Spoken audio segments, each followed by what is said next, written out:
The Gift of the Magi. $1.87. That was all. She had put it aside 1 cent and then another another in her careful buying of meat and other food. Della counted it 3 times. $1.87. And the next day would be Christmas. There was nothing to do but fall on the bed and cry. So Della did it. While the lady of the home is slowly growing quieter, we can look at the home. Furnished rooms at a cost of $8 a week. There is little more to say about it. In the hall below was a letterbox too small to hold a letter. There was an electric bell, but it could not make a sound. Also there was a name beside the door, Mr. James Dillingham Young. When the name was placed there, Mr. James Dillingham Young was being paid $30 a week. Now, when he was being paid only $20 a week, the name seemed too long and important. It should perhaps have been Mr. James D. Young. But when Mr. James Dillingham Young entered the furnished rooms, his name became very short indeed. Mrs. James Dillingham Young put her arms warmly about him and called him a Jim. You have already met her. She is Della. Della finished her crying and cleaned the marks of it from her face. She stood by the window and looked out with no interest. Tomorrow would be Christmas Day, and she had only $1.87 with which to buy Jim a gift. She had put aside as much as she could for months with this result. $20 a week is not much. Everything had cost more than she had expected. It always happened like that. Only $1.87 to buy a gift for Jim. Her Jim. She had had many happy hours planning something nice for him. Something nearly good enough. Something almost worth the honor of belonging to Jim. There was a looking glass between the windows of the room.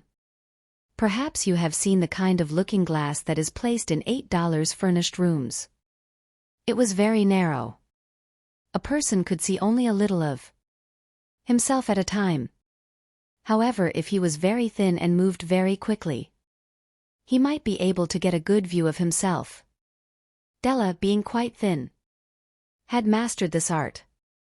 Suddenly she turned from the window and stood before the glass. Her eyes were shining brightly, but her face had lost its color. Quickly, she pulled down her hair and let it fall to its complete length. The James Dillingham Youngs were very proud of 2 things which they owned. One thing was Jim's gold watch. It had once belonged to his father. And long ago it had belonged to his father's father. The other thing was Della's hair. If a queen had lived in the rooms near theirs, Della would have washed and dried her hair where the queen could see it. Della knew her hair was more beautiful than any queen's jewels and gifts. If a king had lived in the same house with all his riches, Jim would have looked at his watch every time they met. Jim knew that no king had anything so valuable.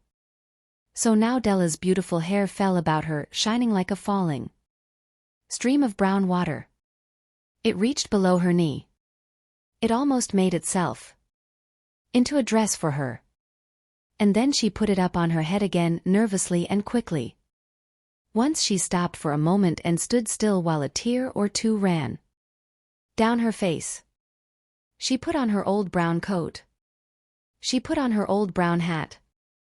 With the bright light still in her eyes, she moved quickly out the door and down to the street. Where she stopped, the sign said, Mrs. Sofronie. Hair articles of all kinds. Up to the 2nd floor Della ran and stopped to get her breath.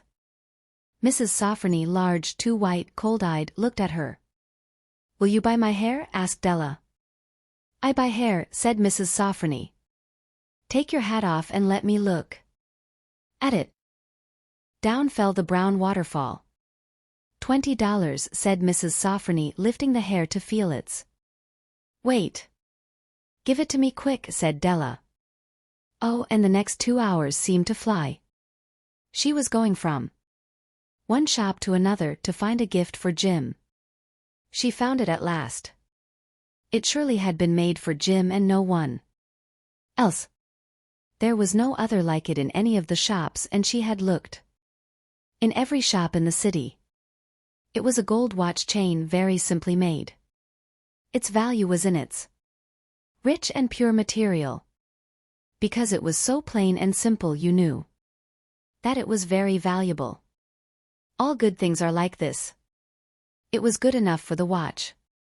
As soon as she saw it, she knew that Jim must have it. It was like him. Quietness and value. Jim and the chain both had quietness and value. She paid $21 for it.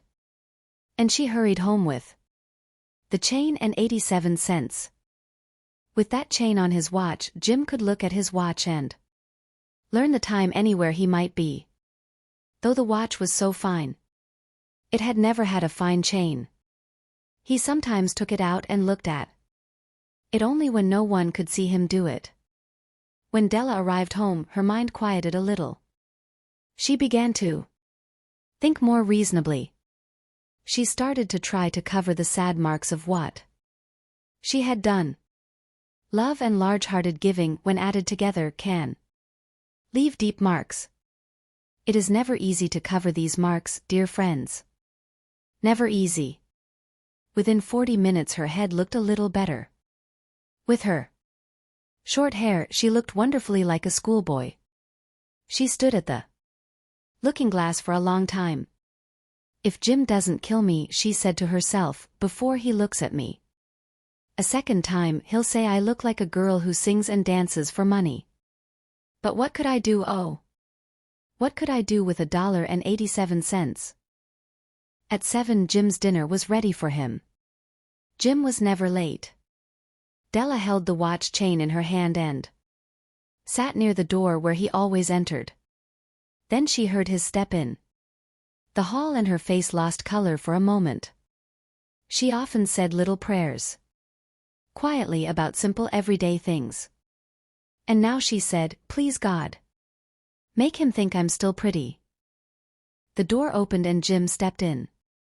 He looked very thin and he was not smiling.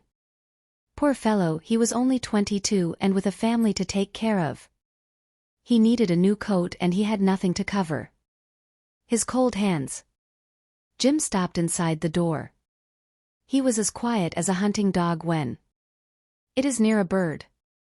His eyes looked strangely at Della, and there was an expression in them that she could not understand. It filled her with fear. It was not anger nor surprise nor anything she had been ready for. He simply looked at her with that strange expression on his face. Della went to him. Jim dear, she cried, don't look at me like that. I had my hair cut off and sold it. I couldn't live through Christmas without giving you a gift. My hair will grow again. You won't care, will you? My hair grows very fast. It's Christmas, Jim. Let's be happy. You don't know what a what a beautiful nice gift I got for you. You've cut off your hair? Asked Jim slowly. He seemed to labor to understand what had happened. He seemed not to feel sure he knew. Cut it off and sold it, said Della. Don't you like me now? I'm me, Jim. I'm the same without my hair. Jim looked around the room. You say your hair is gone? He said. You don't have to look for it, said Della. It's sold, I tell you. Sold and gone too. It's the night before Christmas, boy. Be good to me. Because I sold it for you. Maybe the hairs of my head could be counted. She said, but no one could ever count my love for you. Shall we eat dinner, Jim? Jim put his arms around his Della. For 10 seconds let us look in another direction. $8 a week or $1 million a year. How different are they? Someone may give you an answer, but it will be wrong. The Magi brought valuable gifts, but that was not among them. My meaning will be explained soon. From inside the coat, Jim took something tied in paper. He threw it upon the table. I want you to understand me, Dell, he said. Nothing like a haircut could make me love you any less. But if you'll open that, you may know what I felt when I came in. White fingers pulled off the paper. And then a cry of joy, and then a change to tears. For there lay the combs that Della had seen in a shop window and loved for a long time. Beautiful combs with jewels. Perfect for her beautiful hair. She had known they cost too much for her to buy them. She had looked at them without the least hope of owning them. And now they were hers, but her hair was gone. But she held them to her heart and at last was able to look up and say, "My hair grows so fast, Jim." And then she jumped up and cried, "Yo-oh." Jim had not yet seen his beautiful gift. She held it out to him in her open hand. The gold seemed to shine softly as if with her own warm and loving spirit. "Isn't it perfect, Jim? I hunted all over town to find it. You'll have to look at your watch 100 times a day now. Give me your watch. I want to see how they look together." Jim sat down and smiled. "Della," said he, "let's put our Christmas gifts away and keep them a while.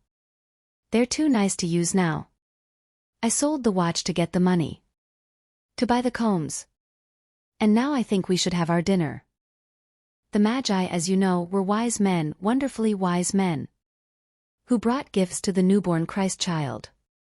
They were the first to give Christmas gifts. Being wise, their gifts were doubtless wise ones. And here I have told you the story of two children who were not wise. Each sold the most valuable thing he owned in order to buy a gift for the other. But let me speak a last word to the wise of these days. Of all who give gifts, these two were the most wise. Of all who give and receive gifts such as they are the most wise. Everywhere they are the wise ones. They are the Magi.